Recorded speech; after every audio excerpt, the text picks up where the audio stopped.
street fights broke out in Jerusalem, just like you had today. We're out there preaching the truth, man. It says, "Go ye in the midst of Jerusalem," meaning where Israel is. We're preaching this truth. Street fights happen, man. You got wicked ass of our own people, standing up for this wickedness, man. So that was it on that book. That was some good information. Now,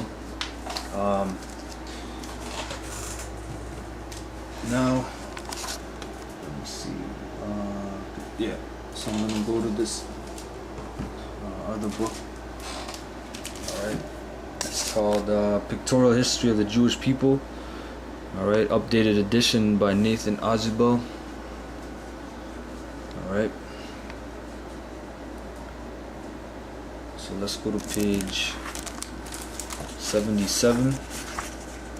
Okay, it says Jews under the Greeks and Romans. It says Alexander, the pupil of the philosopher Aristotle, was a man of generous and broad, which Aristotle was was a man of generous and broad view for the times. He showed friendship for the Jews when he established the city of Alexandria in Egypt as a world metropolis in 332 BC. He invited the Jews of Judea to settle there before he set a pattern of civilized tolerance for national minorities within the empire. Right?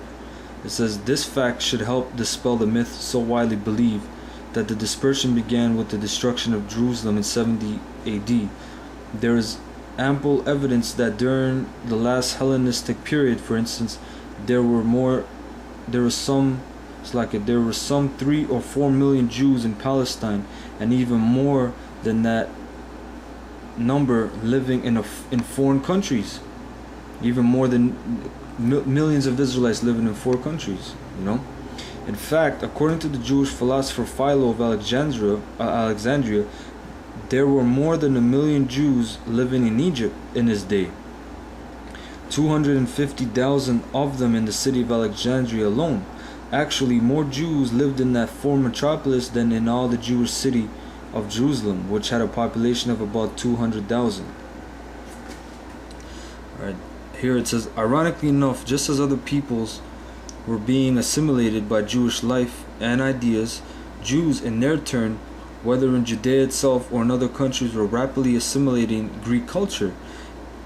Alright, Jews in almost every other way behaved like Greeks. Right? While in Palestine, there were still many who prayed in Hebrew and spoke Aramaic.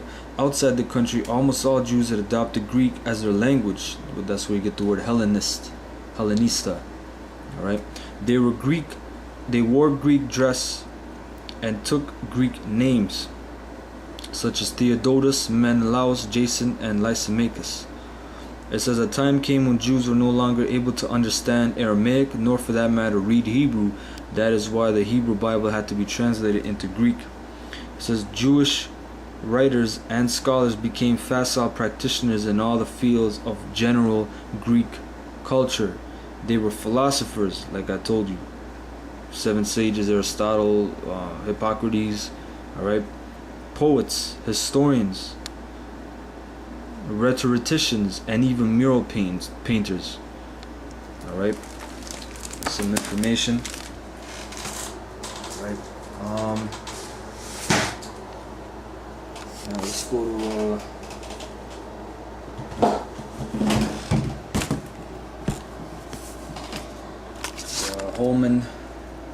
the Holman Illustrated Bible Dictionary.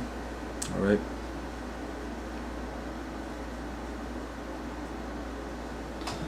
Alright. Page 683.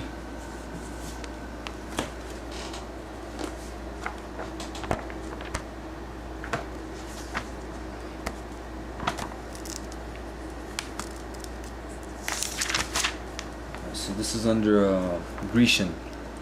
It says Grecian, proper adjective referring to things or to people with origins in Greece. In the New Testament, this refers to Jews who had adopted the Greek culture and language. Alright, they formed a significant part of the early church and created problems because of prejudice within the church. Alright, and page 746.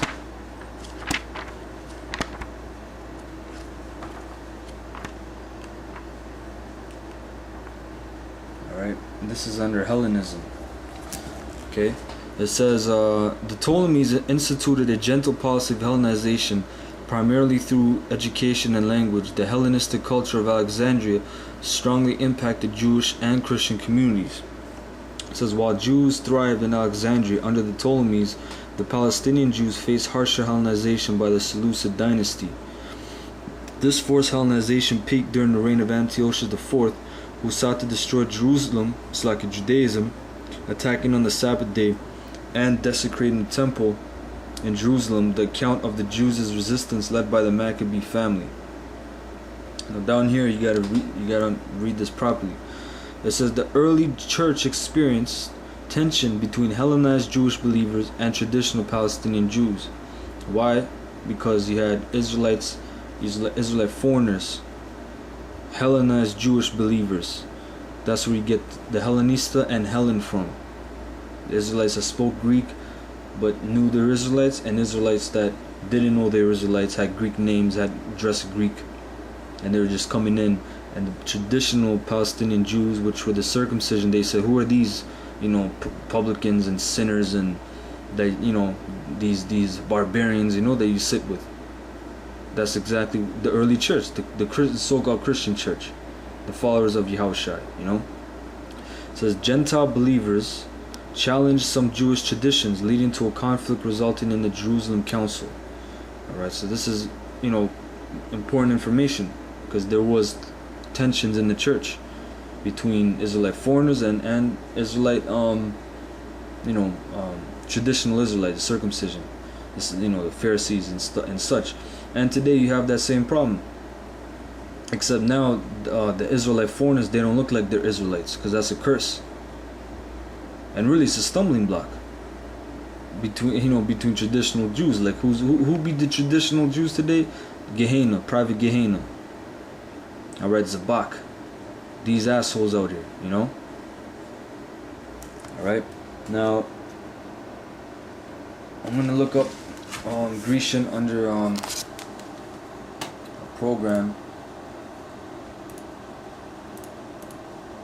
under eSword. Alright. 1 second.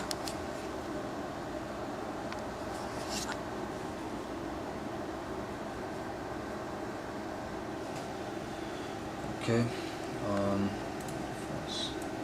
This is called Facet. Right here. Right. You can download this program for free and then just go to right here, up here, download section, download dictionaries, Bibles, and such, so forth and so on. So this is under the Facet dictionary. You have different ones. You have the Easton, KJD, you have the Strongs, So this is Grecian, because I found some interesting info